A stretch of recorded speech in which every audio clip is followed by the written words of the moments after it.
them to describe herself: concubine, whore, mistress, consort. There are just so many, and none are fair. And there are nasty words, too, for a person like me, the child of a person like her.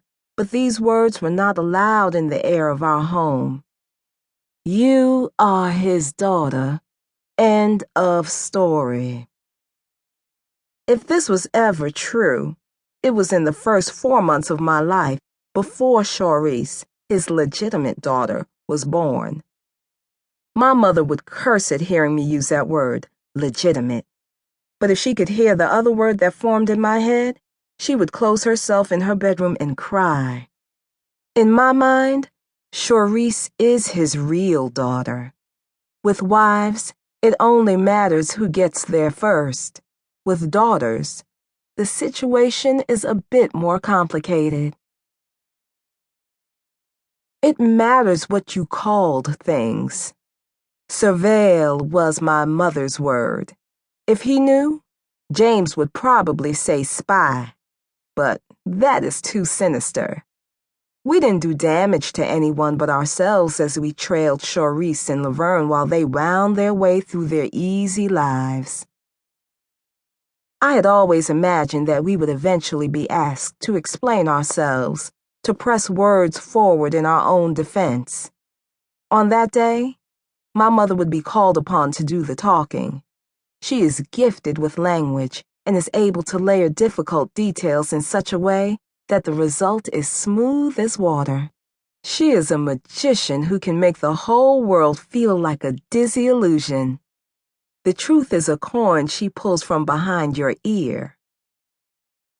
Maybe mine was not a blissful girlhood, but is anyone's? Even people whose parents are happily married to each other and no one else, even these people have their share of unhappiness. They spend plenty of time nursing old slights, rehashing squabbles. So you see, I have something in common with the whole world. Mother didn't ruin my childhood or anyone's marriage. She is a good person. She prepared me. Life, you see, is all about knowing things. That is why my mother and I shouldn't be pitied. Yes, we have suffered, but we never doubted that we enjoyed at least one peculiar advantage when it came to what really mattered. I knew about Chaurisse. She didn't know about me. My mother knew about Laverne, but Laverne was under the impression that hers was an ordinary life. We never lost track of that basic and fundamental fact. When did I first discover that although I was an only child, my father was not my father and mine alone? I really can't say. It's something that I've known for as long as I've known that I had a father. I can only say for sure when I learned that this type of double-duty daddy wasn't ordinary. I was about 5 years old, in kindergarten, when the art teacher, Miss Russell, asked us to draw pictures of our families.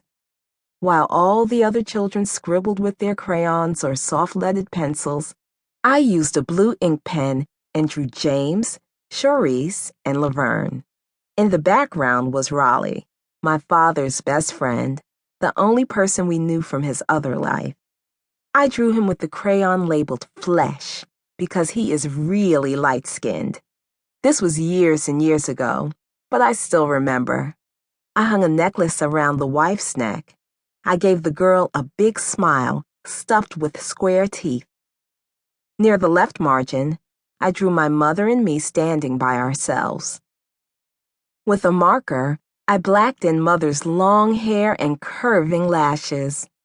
On my own face, I drew only a pair of wide eyes. Above, a friendly sun winked at all 6 of us. The art teacher approached me from behind. "Now, who are these people you've drawn so beautifully?" Charmed, I smiled up at her. "My family. My daddy has 2 wives and 2 girls." Cocking her head, she